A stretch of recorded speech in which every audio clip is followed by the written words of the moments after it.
So the first chapter for semester 1 is Molecules of Life. So boleh rujuk subtopik yang ada dekat dalam chapter pertama ini untuk semester 1 ini di dalam kita punya curriculum spec, iaitu spesifikasi curriculum CS. So dalam chapter 1 ada 5 subtopik yang awak kena cover, iaitu berkenaan dengan 5 different types of molecules yang kita consider sebagai molecules of life. So 1.1 adalah water, 1.2 carbohydrate, 1.3 lipids iaitu lemak, 1.4 adalah protein, 1.5 adalah DNA dan juga RNA molecules. So make sure awak by the end of chapter 1 awak dah boleh explain apa-apa yang penting untuk 5 molecules tersebut. So generally speaking, chapter 1 ni adalah introduction kepada apakah molekul-molekul yang kita consider sebagai molekul yang penting yang perlu ada dalam setiap living organisms dekat dalam dunia ni. So these are the 5 molecules of life. So kita akan fokus kepada 1.1 dahulu, iaitu water, air. So water adalah one of the main molecules of life yang paling penting sekali untuk sesuatu organism itu kita consider sebagai living organism. So untuk subtopik 1.1 water ada 2 learning objective, iaitu objektif pembelajaran yang awak kena boleh faham. So the first one is to illustrate the structure of water molecule. So setiap kali awak jumpa perkataan illustrate bermaksud awak kena boleh melukis dan juga melabel. So ingat kalau perkataan illustrate bukannya melukis saja, awak kena lukis sesuatu dan awak kena label structure yang penting yang ada dalam lukisan tersebut. So kalau sekadar melukis, markah awak tak akan cukup. So kena lukis dan juga label komponen-komponen yang penting dalam gambar yang awak dah lukis. Nanti saya tunjukkan macam mana cara melukis water molecule dengan betul. So the first LO adalah untuk awak boleh melukis dan melabel struktur water molecule. Yang kedua adalah awak hanya perlu state sahaja, menyatakan sahaja properties of water, iaitu apakah sifat-sifat yang penting yang kita kaitkan dengan water, air. Next, untuk awak lukis structure, awak kena faham dulu apakah yang dimaksudkan dengan structure of water. So, first, water is a chemical compound consists of one oxygen atom covalently bonded with 2 hydrogen atoms. Maksudnya, kalau kamu tengok dalam gambar ni, satu molecule of water kita consider apabila dia mempunyai satu atom oksigen O yang melekat secara covalent bond dekat dua molekul dekat dua hydrogen atom. Okey, so satu oksigen yang melekat dekat dua hydrogen atom, so itu adalah one molecule of water dan dia melekat dengan menggunakan covalent bond. So apakah yang dimaksudkan dengan covalent bond? So covalent bond adalah sharing of electron. Maksudnya di antara oksigen dengan hidrogen atom tersebut, kenapa mereka melekat, kenapa mereka bonded? Sebab akan ada elektron yang oksigen dengan hidrogen atom ni share, kongsi. For example, dalam gambar ni saya lukis oksigen mempunyai elektron yang color merah tersebut. Hidrogen pula elektron dia color orange. So kat sini kita nampak dekat covalent bond tersebut, mereka terdiri daripada satu bond yang terhasil daripada sharing, perkongsian elektron, iaitu satu elektron daripada oksigen atom, satu elektron daripada hidrogen atom. Sebab itu kita panggil sebagai covalent bond. So itu poin pertama mengenai struktur asas molecule of water. Next, apa yang special pasal water ni adalah dia punya covalent bond itu bukannya neutral. Okey. Kenapa saya kata bukan neutral? Sebab kalau tengok gambar ni, kat sini kita nampak dekat oksigen atom tu ada macam minus charge. Tetapi dekat hydrogen atom ada macam plus charge. Tetapi bukannya ada simbol plus dengan minus saja. Dekat sebelum simbol tu ada satu benda lain yang kita panggil sebagai delta. So this is the delta. So ni adalah simbol delta. Dan simbol delta ni membawa maksud partial, separa. Partial apa? Partial charge.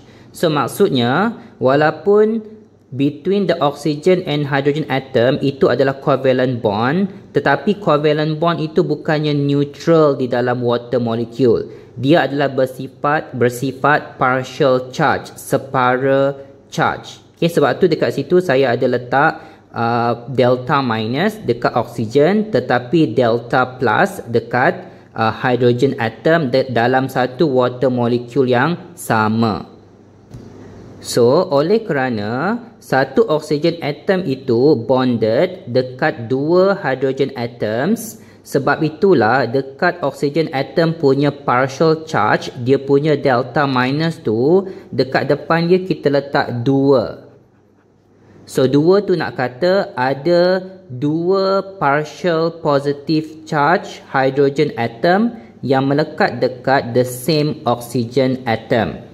Okay, so overall kita akan kata oxygen is 2 delta minus, hydrogen atoms itu adalah 1 delta minus for each of the atom. So ini yang special pasal structure of water molecule. Okay, sepatutnya kalau dia adalah covalent bond yang biasa, dia tak ada charge, dia adalah neutral. Okay, tetapi untuk water, dia ada satu benda yang kita panggil sebagai partial charge dekat dia punya covalent bond. Dan karakteristik ini menyebabkan covalent bond itu bukannya neutral, tetapi kita akan panggil dia sebagai polar covalent bond because of the partial charge. So kalau saya compare dengan satu molekul lain yang pun terdiri daripada covalent bond sahaja tanpa polar, so for example macam metana adalah CH4, satu compound yang molekul dia adalah CH4. So kalau dekat CH4 ni dia tak ada delta charge, kamu tak boleh letak delta plus, delta minus, sebab semua covalent bond dia adalah jenis yang non-polar covalent bond. Dia punya bond itu tidak polar. So kita tak boleh letak delta dekat CH yang ada dekat dalam struktur methane. So dia macam ni sahaja untuk methane. Tapi untuk water kita kena letak delta. Sebab apa kena letak delta? Sebab covalent bond itu bersifat polar, iaitu ada partial charge. Oxygen delta minus, hydrogen delta positive. Okay, next. Kenapa covalent bond ini bersifat polar? So the reason for that is because of the unequal distribution of the shared electron. Tadi saya kata covalent bond sepatutnya elektron dia adalah sharing. Okay, dia dikongsi. Okay, so di dalam covalent bond semua elektron tu mesti berkongsi. Tetapi untuk water molecule yang mempunyai polar covalent bond, walaupun elektron dia masih lagi dikongsi, sharing, tetapi sharing itu adalah tidak sama rata. Itu maksudnya unequal distribution. Tidak sama rata perkongsian tersebut. So tidak sama rata tu bermaksud elektron spends more time in the orbital of the oxygen atom. So walaupun elektron tadi share, yang berkongsi tersebut akan lebih banyak most of the time berada dekat dengan oksigen, dan kurang masa elektron tu spend untuk berada dekat dengan hidrogen. Okay, kalau tengok balik dalam gambar ni, yang tadi saya lukis elektron yang berkongsi tersebut berada di tengah-tengah kan. Itu adalah tidak tepat untuk water. So apabila dia polar, elektron yang dikongsi tersebut sebenarnya dekat dengan oksigen. Dia bukan berada di tengah-tengah ni. Dia berada dekat dengan atom oksigen tersebut. So itu dimaksudkan dengan point yang kedua ni, iaitu electron spends more time in the orbital of the oxygen atom. So elektron yang share tadi dia bukan berada tengah-tengah antara oksigen dengan hidrogen. Dia akan berada most of the time dia akan dekat dengan oksigen atom. Okay, so itu maksudnya unequal distribution. Okay, dia punya perkongsian elektron itu adalah tidak sama rata. Okay, sometimes sahaja dia akan berada dekat dengan hidrogen atom. Okay, so seolah-olah macam mereka ni berkongsi, tetapi most of the time oksigen tu yang simpan. Hidrogen tu sekali-sekala sahaja dia akan simpan elektron yang mereka sharing tadi. Okay, so kenapa ada unequal distribution tersebut? So the reason for that is because oxygen is more electronegative compared to hydrogen atom. Maksudnya kekuatan oksigen untuk menarik elektron dekat dengan dia lebih kuat. So itu dimaksudkan dengan electronegative. Okay, so kita tahu elektron dia punya charge dia negatif kan. So oleh kerana oksigen itu atom tu adalah lebih besar, sebab tu dia more electronegative. Okay, kamu anggap dia macam magnet yang mempunyai kuasa tarikan yang lebih kuat sebab magnet itu lebih besar. Tetapi hidrogen atom pula dia pun magnet, tetapi dia magnet yang bersaiz kecil. So kekuatan dia untuk menarik elektron adalah lebih lemah compare dengan oksigen. So between oksigen dengan hidrogen, oksigen is more electronegative sebab it contain more electron. Okay, so kalau kita rujuk dalam periodic table ni, kita nampak bahawa oksigen dia punya oksigen number adalah 8. So 8 tu maksudnya dia ada 8 elektron dalam dia punya orbital dia, dalam dia punya petala dia. Okay, so oksigen ada 2 elektron dalam petala yang pertama, orbital yang pertama. Lepas tu ada 6 elektron dalam petala yang kedua. So total 8 elektron. So tetapi kalau hidrogen pula dia cuma ada 1 je. So 1 je elektron. Sebab tu number dia adalah 1 saja. So kat sini kita pun nampak saiz oksigen tu lebih besar daripada saiz hidrogen. Kenapa lebih besar? Sebab dia ada more electron, lebih banyak elektron. So the number of electron itu yang akan menyebabkan oksigen itu more electronegative. So oleh kerana dia more electronegative, so dia punya kekuatan untuk menarik elektron itu lebih kuat compare dengan hidrogen. So itu reason utama kenapa ada polar covalent bond apabila oksigen form covalent bond dengan hidrogen. So itu point yang kedua. So inilah yang kita maksudkan dengan water being a polar molecule. Okay, so overallnya kita akan cakap water ni adalah satu molekul yang bersifat polar. So the first property of water, sifat water yang utama adalah water ini adalah satu polar molecule. Okay, so reason kenapa water ini adalah polar molecule is because of water ada polar covalent bond. Kenapa dia ada polar covalent bond? Sebab akan ada unequal distribution of the shared electron. Okay, yang membawa maksud electron spends more time in the orbital of oxygen compared to hydrogen. So these are the general introduction untuk structure of water. Kenapa water itu bersifat polar dan menyebabkan kamu kena letak delta plus, delta minus apabila kita melukis structure of water. Okay, next. Macam mana cara untuk melukis structure yang betul? Structure of water yang betul yang kita akan terima dan bagi markah dalam exam adalah dua yang atas ni. Iaitu sama ada awak label dia punya delta minus tu sebagai 2 delta minus, ataupun awak lukis simbol delta minus tu 2 kali dekat bahagian oksigen atom.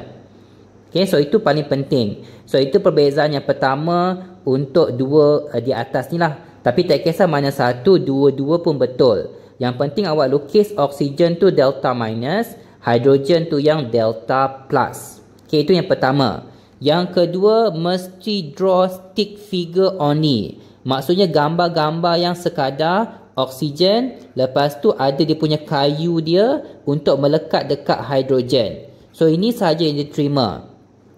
So semua yang kat bawah ni tidak boleh. Kamu jangan bulatkan atom, jangan buat lukisan-lukisan yang artistik macam ni, tak boleh. Kita tak terima dalam exam. So lukisan yang atas ni sahaja yang akan diterima dalam exam. Okay, lagipun yang atas ni lebih senang untuk kamu lukis semasa exam nanti. Contohnya kalau saya yang lukis, saya akan buat simply macam ni saja. Letak satu oksigen, letak dua hidrogen dekat bawah, lepas tu lukis dia punya kayu dia. Okay, so itu basic structure. Lepas tu kamu label dia punya delta plus dekat hidrogen, and then 2 delta minus dekat dia punya oksigen. So kalau kamu lukis macam ni, in terms of structure, kamu akan dapat 1 markah sebab kamu lukis structure dengan betul. Okay, ingat, kena cakap 2 delta minus, bukannya delta 2 minus. Yang ni adalah salah. Okay, mesti 2 delta minus, bukan delta 2 minus. Okay, so itu yang pertama. Ingat balik tadi saya kata kalau illustrate bukan hanya sekadar kita melukis, tapi kita kena label.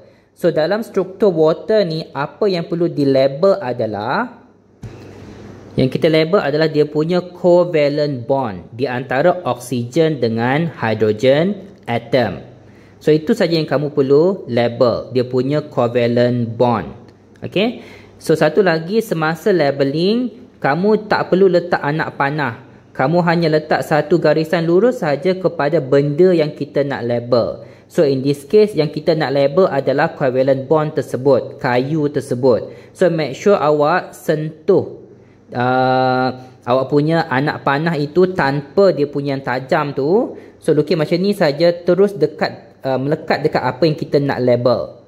Okay, so jangan letak dia punya anak panah macam ni, tak boleh. Okay, so itu adalah teknik melabel yang betul, dan tulislah covalent bond.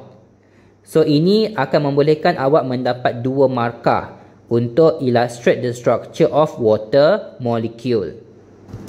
Okay, next, properties of water. So tadi saya dah kata dah, property utama water adalah water is a polar molecule. Semuanya because of polar covalent bond tadi. So ada 5 lagi property yang lain, iaitu water ada high specific heat capacity. Maksudnya air ni ada haba tentu pendam yang tinggi. So itu maksud high specific heat capacity. So itu property yang kedua selain daripada polar molecule. Satu lagi property adalah water ada high latent heat of vaporization. Maksudnya water ni dia perlukan haba yang banyak, baru water itu akan bertukar daripada liquid kepada gas, iaitu vaporization, proses kondensasi. Bukan kondensasi, meruap daripada bentuk cecair bertukar kepada bentuk gas. So itu adalah vaporization. So itu yang ketiga. Okey, yang kedua tadi, high specific heat capacity tadi bermaksud ada banyak haba yang diperlukan, barulah water ini akan meningkat dia punya suhu dia. For example, kalau kita nak compare masa yang diperlukan untuk kita panaskan air dengan untuk kita panaskan alkohol. Alkohol dia punya specific heat capacity dia rendah, water yang lebih tinggi. So maksudnya kalau kita panaskan air dan juga alkohol, alkohol tu lebih cepat meningkat temperature compare to water. Water ni lambat sikit. Okey, kamu anggap je lah untuk panaskan alkohol 1 minit dia dah panas. Tapi kalau water perlukan 5 minit. Sebab apa water lebih lama? Sebab water ini dia punya capacity untuk dia meningkatkan temperature dia lebih tinggi. Okey. So yang ketiga ni pasal pertukaran bentuk water daripada cecair kepada gas, iaitu vaporization. Seterusnya yang keempat adalah water ada low viscosity. Viscosity ni maksudnya kelikatan. Likat ini kamu imagine macam sesuatu benda yang melekit. So kalau kamu compare air sahaja dengan air gula lebih melekit. So maksudnya air gula itu ada high viscosity. Okay? Kelekitan dia lebih tinggi compared to water. So kalau water sahaja dia kurang melekit. Okay? Dia kurang likat. Okay? So low viscosity. So kalau low viscosity maksudnya air itu kalau kita tuang dia akan lebih cair, dia akan lebih senang untuk bergerak. Okey, macam air dekat sungai. Okey, kalau compare dengan air gula dia akan lebih susah untuk bergerak. So itu adalah low viscosity. Seterusnya yang kelima adalah high surface tension. So surface tension ni kamu tengok dalam gambar ni dia adalah keadaan dekat permukaan air. So air ni dia boleh membentuk macam satu lapisan yang tegang dekat dia punya permukaan dia. So dekat permukaan sahaja tu macam ada satu lapisan, tetapi dekat bawah dia taklah. Okey, satu dikata surface tension. So ketegangan dekat water surface tu adalah tinggi, tapi dekat dalam air tidak. So ini yang kita panggil sebagai surface tension. Okay. So next property adalah yang keenam, water punya maximum density adalah pada 4 degree Celsius. Maksudnya dekat temperature yang lebih tinggi daripada 4 degree Celsius, density dia akan menurun. Okay. So density itu maksudnya ketumpatan lah. Okay, ketumpatan water ini, air, adalah paling tinggi dekat suhu 4 darjah Celsius. So kalau suhu itu naik daripada 4, for example 5, 6, 7, density dia akan menurun. Sama juga kalau suhu dia turun daripada 4, for example 3, 2, 1 degree Celsius, density dia pun akan menurun. So paling tinggi density of water adalah pada 4 darjah Celsius. Okay, so itu masuk property yang keenam ini. So untuk properties of water ini, the only property yang awak kena explain adalah yang pasal polar molecule tadi, iaitu pasal unequal distribution of water, ada delta charge, delta plus, delta minus. So itu yang awak perlu explain. So kalau property yang nombor 2 sampai nombor 6 ini kamu tak perlu explain. Kamu hanya perlu state sahaja dalam exam nanti. So basically hafal je lah. Okay. So itu adalah properties of water.